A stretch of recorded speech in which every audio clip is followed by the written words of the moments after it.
हम अंदर नहीं आ सकते, अंदर आग है। नमस्कार दोस्तों। आज के इस एपिसोड में हम आपके सामने राजस्थान के एक छोटे से गांव के एक शमशान घाट में काम करने वाले लड़के के साथ घटी हुई बहुत डरावनी घटना की कहानी लेकर आ गए हैं। आइए बिना ज़्यादा इंट्रोडक्शन के देरी किए जिया की ज़ुबानी वो कहानी फुल डिटेल में सुनते हैं। ये जो घटना घटी ना दिनेश नाम के लड़के के साथ घटी, जो कि राजस्थान के एक छोटे से टाउन का रहने वाला था। और उसके जो दादाजी थे ना, वो हमेशा से वहीं टाउन के पास के एक छोटे से गांव में शमशान घाट में काम किया करते थे। शमशान घाट में काम करने वाले लोग होते हैं जो कि जब शरीर आता है तो कैसे उसका काम क्रिया करवाना है, फिर वहाँ से राख कैसे हटाना है, वहाँ पे सफाई कैसे रखनी है, ख्याल रखना है, वहाँ की साफ़ सफाई से लेकर हर चीज़ का वो उसके दादाजी किया करते थे। और ये लोग छोटे से टाउन में रह के आराम से पढ़ाई लिखाई कर रहे थे और सही सही ज़िंदगी जी रहे थे। और जो दादाजी उस छोटे से गांव में काम कर रहे थे ना, उसी गांव में शमशान घाट के थोड़े से आगे पास में ही एक छोटा सा घर था जो दादाजी के रहने के लिए बनाया गया था कि दादाजी वहाँ शमशान घाट में काम करेंगे और उस अपने छोटे से घर में आएंगे, कुछ बना के थोड़ा सा खाएंगे और सो जाएंगे। इसके लिए फैसिलिटी गांव वाले लोगों ने खुद ही करे थे कि आसपास के दूसरे गांव वाले भी और टाउन वाले लोग भी वहाँ पर शमशान घाट में अंतिम क्रिया करने आते थे, क्योंकि उसको काफ़ी बड़ा बना के रखा गया था। सुंदर सा बड़ा, मतलब कि मानो कि बाकी जगह छोटे छोटे रहते हैं लेकिन वो अच्छा खासा बड़ा था। तो उसकी सफाई वफाई में भी दादाजी को टाइम बहुत ज़्यादा लगता था। ऐसे धीरे धीरे करते करते काफ़ी वक्त बीतता गया। दिनेश के दादाजी काम करते गए। दिनेश भी अब बड़ा हो गया है, कॉलेज में पहुंच गया। अचानक से एक दिन उसके दादाजी की बहुत तबीयत खराब हो जाती है, बहुत ज़्यादा तबीयत खराब हो जाती है। दादाजी को शमशान घाट के पास से टाउन में लेके आया जाता है। वहाँ पे हॉस्पिटल में एडमिट करवाते हैं तो डॉक्टर्स बोलते हैं कि उम्र ज़्यादा हो गई है, इसकी वजह से वो ज़्यादा शायद काम कर रहे हैं या आराम नहीं कर पा रहे, उसकी वजह से इनके शरीर पे फ़र्क पड़ रहा है। इनके शरीर पे इतना इफेक्ट हो रहा है कि वो कमज़ोर हो गए हैं बहुत ज़्यादा। तो आप कोशिश करो कि उनको ज़्यादा काम ना करना पड़े। तो घर वाले लोग बोलते हैं कि ठीक है ठीक है। तो विटामिन और गोली थोड़ा डॉक्टर लिख के देते हैं और घर पे खाना पीने का ध्यान रखते हैं दादाजी का। और अब दादाजी घर पे ही रहना स्टार्ट कर दिए। अब शमशान घाट में कोई भी काम नहीं कर रहा है। ऐसे ही हर इंसान थोड़ी कर सकता है, उसमें से कुछ कुछ लोगों को, पर्टिकुलर लोगों को रखा जाता करने के लिए।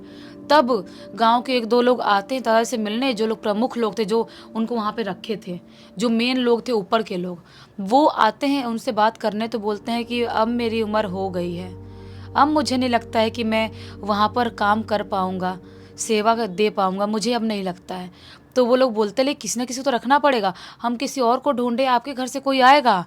तो दादाजी बोलते हैं कि मेरा पोता, उससे पूछ लो, वैसे भी अभी काम तो कुछ कर नहीं रहा है, अगर वो कर ले वो काम तो फिर ठीक है चलेगा, आप उनसे पूछ लो एक बार मेरे पोते से। तो वो लोग जो ऊपर के जो लोग थे, हेड जो लोग थे, वो पूछते हैं दिनेश से। तो दिनेश को ऐसा लगता है कि ठीक है ना यार, ये भी एक अच्छा और बड़ा काम है कि मतलब किसी की अंतिम यात्रा में सब कुछ संभालना, उनकी चीज़ों को समेटना, ये भी एक अलग लेवल काम होता है। तो ठीक है, वैसे मैं कॉलेज जाता हूँ, कभी नहीं भी जाता हूँ, डेली का कॉलेज का कोई झंझट तो है नहीं, वहाँ करूँगा, थोड़े पैसे भी मिल जाएंगे, तो पार्ट टाइम कर लेता हूँ मैं जब तक मुझे सही लग रहा है। उसके बाद मुझसे अगर नहीं हुआ तो मैं उनको बोल दूंगा, जो लोग मुझे बोल रहे हैं, कि आप किसी और को ढूंढ लो। दिनेश उनको हाँ बोलता है ठीक है मैं काम कर लूँगा। अब वो लोग दिनेश को बोल के गए कि कल से तुम आ जाना, दिन में भी और रात में भी वहीं रहना पड़ेगा। तो दिनेश अब वहाँ आना चालू कर दिया। दिन में जब वो शरीर आता था तो अंतिम संस्कार करना, राख हटाना, सब चीज़ें करना, जो भी वहाँ का पर्टिकुलर साफ़ सफाई करना, वो सब कर रहा है। उसको भी आदत थी बचपन से काम करने की, वो सब कर रहा है। उसके बाद अपने जो रूम दिए थे, रूम में जा रहा है, शमशान के पास में ही था, वहाँ जाके सोता है, फिर वापस आता है काम पे। एक डायरी दिए थे, बुक दिए थे, उसमें लिखना पड़ता था कब किसका कौन सा संस्कार हुआ, कैसे हुआ, किस टाइम पे हुआ, सब लिखना पड़ता था। अब मुझे इतना आइडिया तो नहीं है, लेकिन वो ऐसा करता था, शायद करते होंगे लोग। तो ऐसा वो कर रहा था। धीरे धीरे करते करते वक्त बीतता गया। इसको थोड़ी सी ना स्ट्रेंज चीज़ें नोटिस करनी चालू कर दिया इसने। उसने एक हफ्ते उसको काम करते वहाँ पे हो गए। एक दिन ऐसी शाम के टाइम में साफ़ सफाई करके वो नोटबुक में सब लिख ला के जाने ही वाला था, रात के टाइम में उसे क्या दिखाई देता है कि राख है वहाँ पर, जहाँ पे अंतिम संस्कार करते हैं वहाँ राख पड़ा हुआ है, जैसा किसी का शरीर का किए हैं संस्कार। तो ये देख के मतलब थोड़ा सा अजीब फील करता है कि मैं तो यहीं पे हूँ पूरे दिन से, और इनफैक्ट शाम के टाइम से भी यहीं पर हूँ। तो कोई अगर आया तो मुझे पता कैसे नहीं चला? मैं तो इधर अंदर साइड ही बैठा हुआ था, और मैं गया भी था रूम पे। उतने टाइम में कोई अगर अंतिम संस्कार करेगा तो उसका धुआं, राख या आग तो रहेगा। सिर्फ राख है, आग भी नहीं है, धुआं भी नहीं है। ऐसे कैसे हो सकता है? ये चीज़ें अब रिपीटेडली उसके साथ होने लगी, अब हो ही रही है डेली। वो ऐसे ही एक बार खाना वाना खा के अपने रूम से शमशान घाट में देखने आता था कि सब कुछ ठीक ठाक है कि नहीं, वो डायरी में लिखने उखने आता था। तो उसको डेली अब राख मिलने लगा, एक जगह पे, 2 जगह, 3 जगह पे ऐसे राख मिलने लगा। इसको होने लगी टेंशन कि क्या कोई मेरी जगह काम करने लगा क्या यहाँ पर? ऐसे कैसे हो सकता है? ये तो बहुत वियर्ड चीज़ है।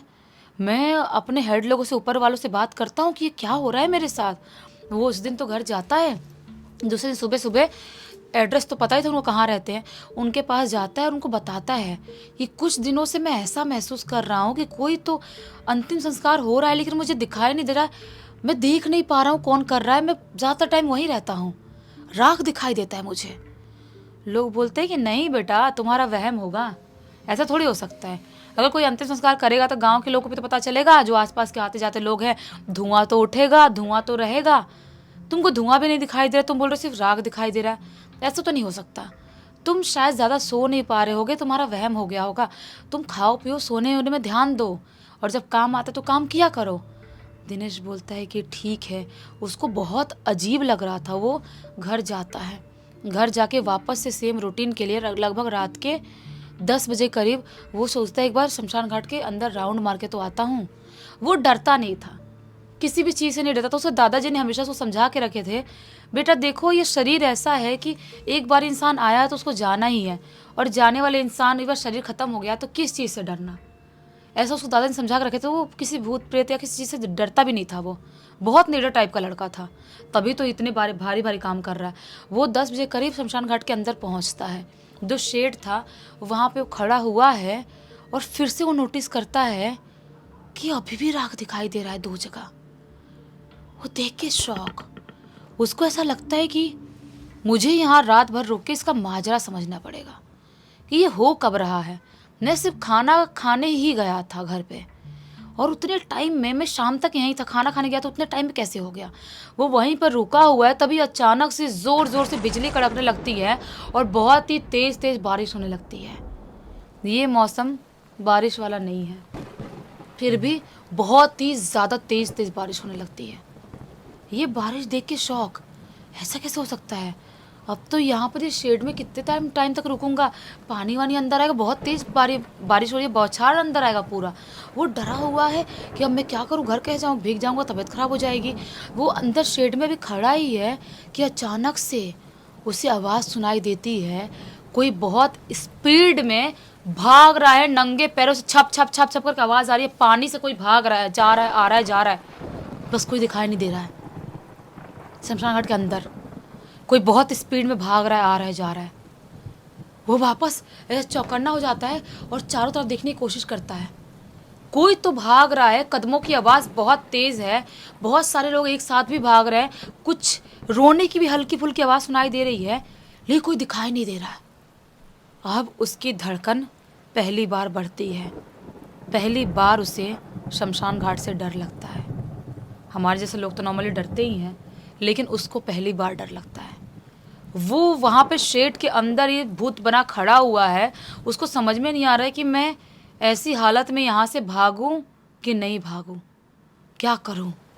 तभी अचानक से शमशान घाट के बाहर दीवार खड़ी थी ना, दीवार के पास गेट था, गेट के बाहर एक पतला सा लंबा सा आदमी खड़ा है। वो उस इंसान को देख ही रहा है। वो इंसान वहाँ पे खड़ा है, अभी उसको देख ही रहा होता है दिनेश। तभी अचानक से वो बोलता है, हम अंदर नहीं आ सकते, अंदर आग है, हम आग बर्दाश्त नहीं कर सकते, हम अंदर नहीं आ सकते। ये देख के उसको घबरा जाता है, और उसके बाद शमशान घाट के अंदर से बहुत तेज तेज रोने की आवाज़ सुनाई देने लगती है। बाहर से रोने की आवाज़ सुनाई दे रही है, और एक साथ बहुत सारे लोगों की बोलने की आवाज़ सुनाई दे रही है, हम अंदर नहीं आ सकते, अंदर आग है। ये इतने तेज घबराता है, इसको समझ में नहीं आता है कि ये क्या हो सकता है। ये नॉर्मल नहीं हो सकता। ये बहुत टाइम तक खड़े रहता है, खड़े खड़े वहीं पर बैठे बैठे। बहुत सारे अजीबोगरीब टाइप के मिट्टी में सने हुए लोग उसको शमशान घाट के बाहर दिखाई दे रहे। जो लोग हैं, इंसान है, क्या है, प्रेत है, उसको समझ में नहीं आ रहा, क्योंकि अजीबोगरीब दिखाई दे रहे हैं। पूरी रात उसको दिखाई देते हैं। वो अंदर बैठे बैठे डरते डरते कांपते कांपते पूरी रात निकालता है। पूरी रात पीट पीट के बारिश हो रही होती है। पूरा रात निकल गई। सुबह के टाइम में आँख लाल लाल लिए डरा हुआ वो अपने हेड लोगों के पास पहुंचता है, जिन लोगों ने रखे थे उनके पास जाता है और उनको A to Z सारी बात बता देता है। वो लोग बोलते हैं, अरे भाई तुमको वहम हो रहा है यार, तुम इतने कम उम्र के हो, तुमको वहम हो रहा है, ऐसा सही में हकीकत में थोड़ी हो सकता है। ऐसा कोई क्यों खड़ा रहेगा, ऐसी बात क्यों करेगा कोई? अगर तुमको नहीं करना है काम तो बोलो, अभी से हम ढूंढना चालू करेंगे किसी और को। अपना काम थोड़ी रोक सकते हैं हम। तुमको अच्छी खासी पैसे मिल रहे हैं, सब कुछ सही तरह से चल रहा है।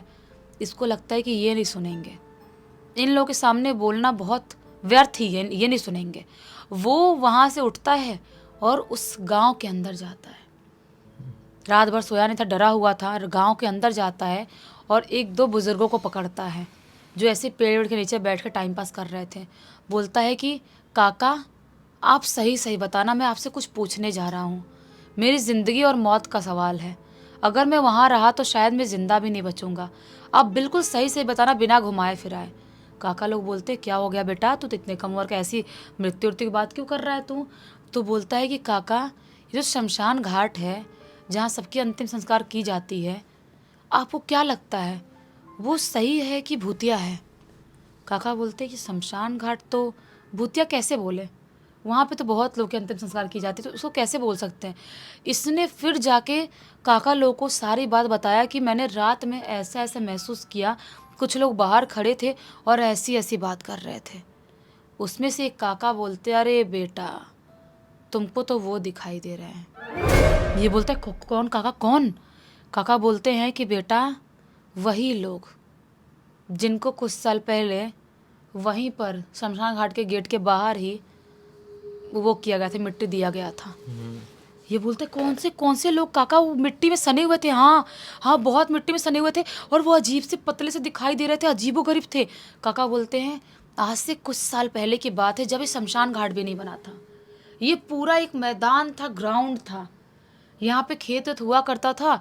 और अभी जैसे है कि शमशान घाट है, दोनों तरफ खेत है, एक रोड है, ऐसा कोई माहौल नहीं था। आज से कुछ साल पहले की बात है। इस गांव में एक महामारी कुछ आ गई थी, कोई तो ऐसी बड़ी बीमारी आई थी जिसकी वजह से बहुत सारे लोग हॉस्पिटल में एडमिट होते हैं और वहाँ पर उनका जांच वाच करते हैं डॉक्टर लोग। और डॉक्टर शायद गांव के पास के थे, वो ढंग से समझ नहीं पाते बीमारी को। पता नहीं कौन सा इंजेक्शन लगाते हैं सारे लोगों को, क्या टैबलेट देते हैं, क्या करते हैं, समझ में नहीं आता है। और जितने लोग उस रात उस हॉस्पिटल में एडमिट थे, सबके सब खत्म हो जाते हैं।